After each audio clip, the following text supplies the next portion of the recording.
Do you ever find yourself going through the motions of life, but deep down, you know something is missing?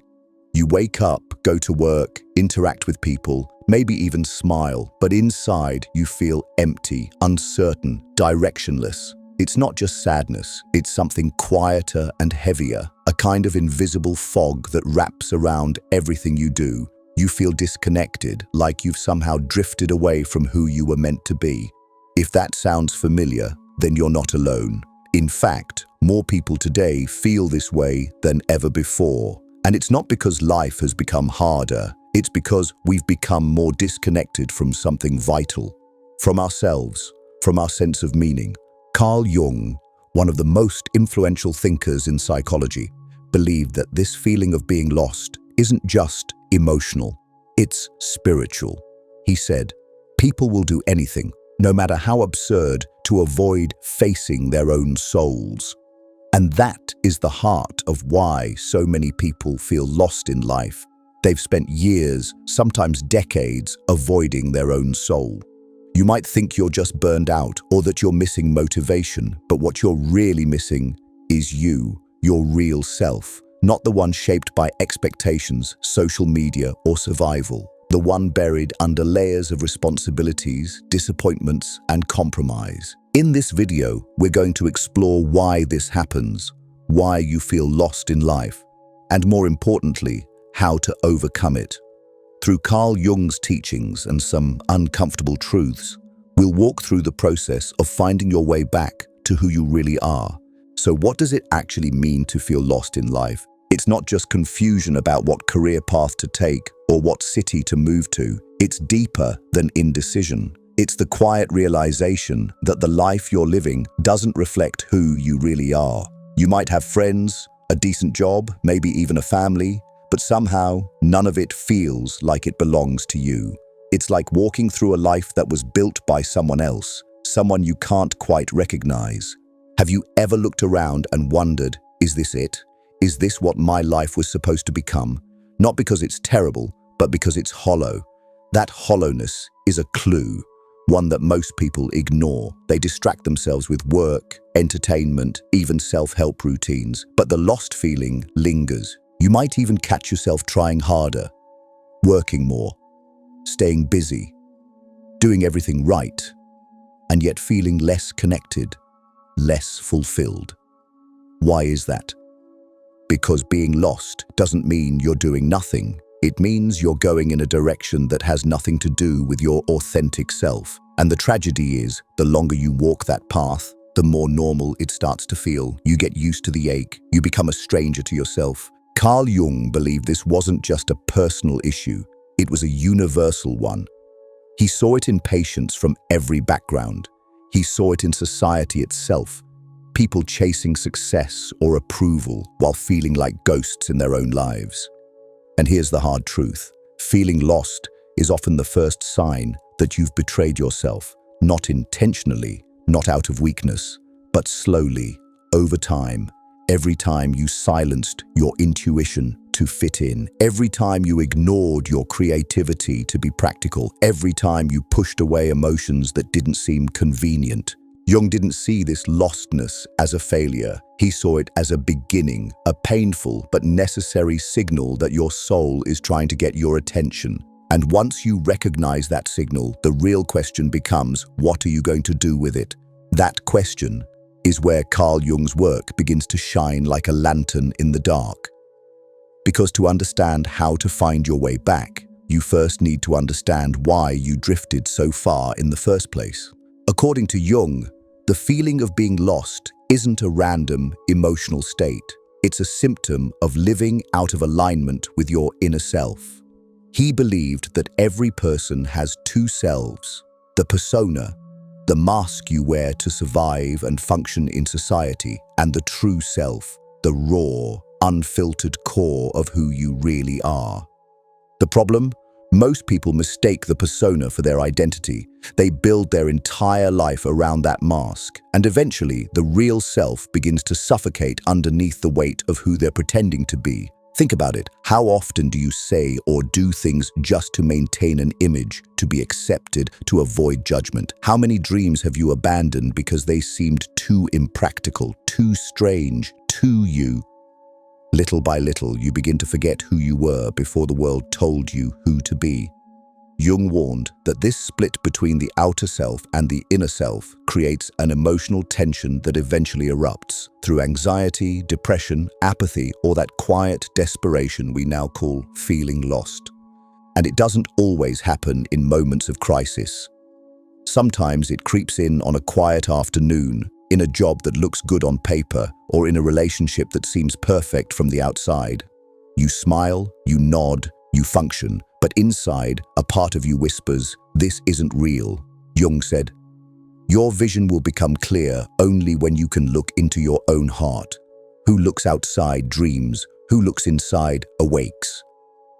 The problem is, most of us are looking outside for validation, direction, answers. We scroll through perfect lives on screens, hoping to find pieces of ourselves in them. But the truth is, your clarity will never come from out there, not from the job title, the partner, the city, or the praise. Clarity only comes when you turn inward. So the next time you feel lost, don't rush to fix it with surface solutions. Sit with it.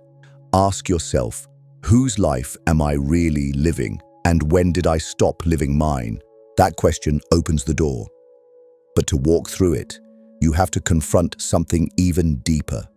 When you ask yourself, whose life am I really living? You're brushing up against something most people spend their entire lives avoiding, the forgotten self. Carl Jung believed that at the core of every human being is a self that longs to be seen, expressed, and integrated. But for many of us, that self was pushed aside early in life. Maybe it happened when you were told to stop crying and be strong, or when your curiosity was dismissed as annoying, or when you learned that being accepted meant being silent about what you truly felt.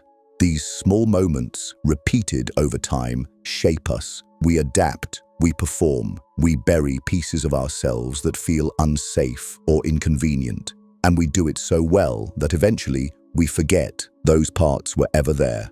Jung referred to this buried part as the shadow, not because it's evil or dark, but because it lives in the unconscious. It's everything we hide, suppress, or deny. Our true desires, our fears, our shame, even our creativity. And when we ignore it long enough, we begin to feel fractured, incomplete, lost. Think of it this way.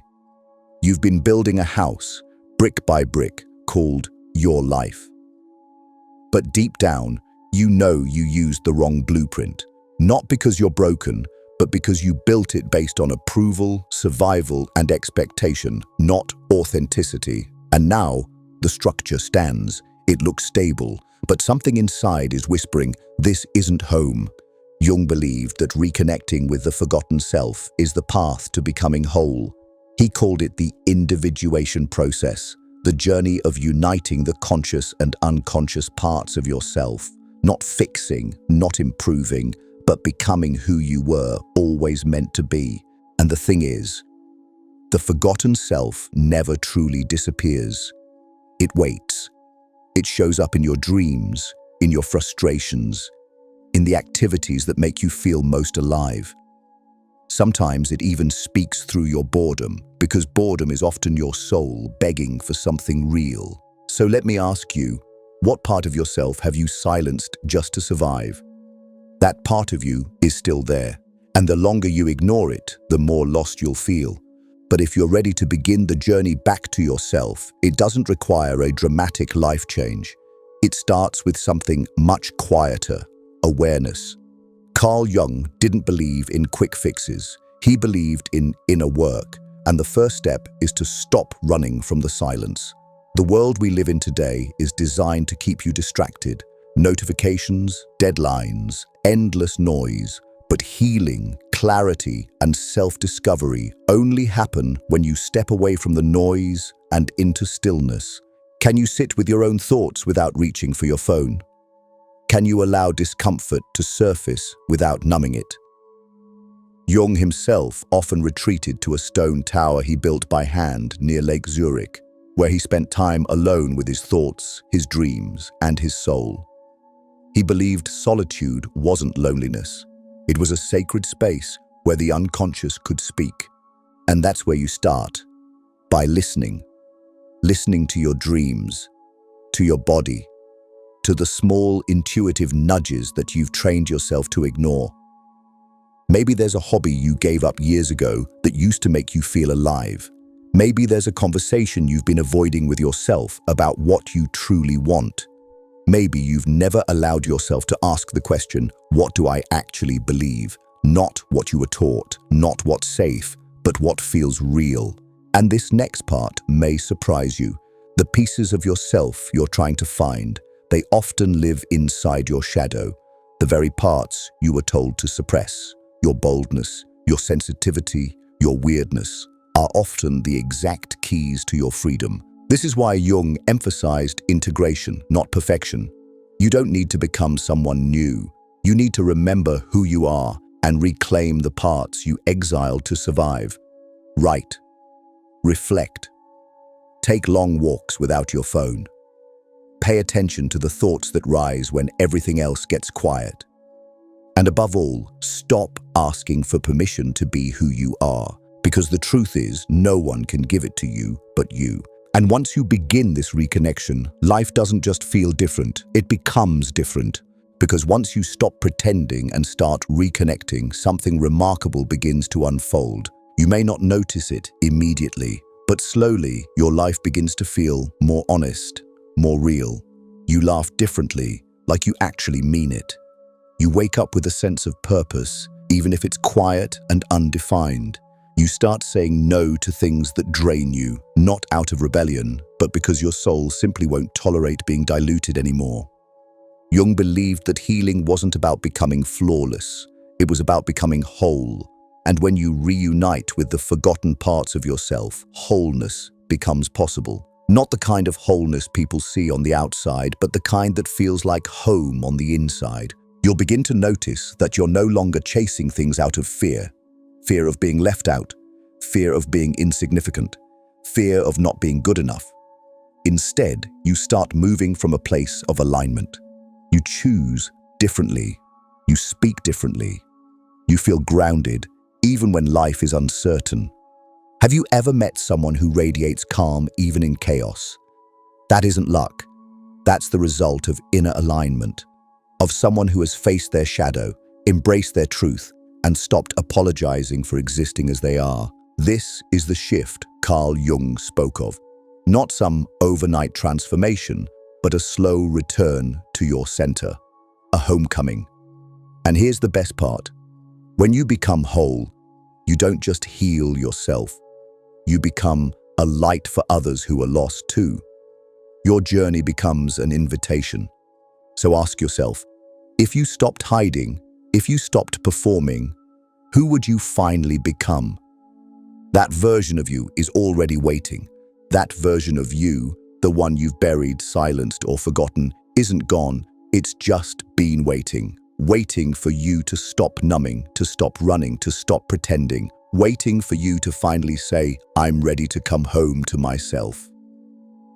Carl Jung didn't offer shortcuts. He offered depth. And that's what this journey is. Not a race to some perfect version of who you should be, but a return to the imperfect, beautiful truth of who you already are. So if you've been feeling lost in life, know this.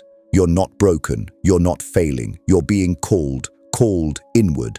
And the ache you feel isn't the end, it's the invitation. The question is, will you accept it? Because once you do, everything changes. Not all at once, but in quiet, powerful ways that ripple through every part of your existence. You stop looking for purpose in the eyes of others. You stop bending to stay acceptable. You stop fearing your own depth. Instead, you become rooted, aware, awake. So take the time, sit with yourself, write that truth you've been afraid to say out loud, chase that dream you buried under practicality, heal that wound you pretended didn't matter, not for anyone else, for you.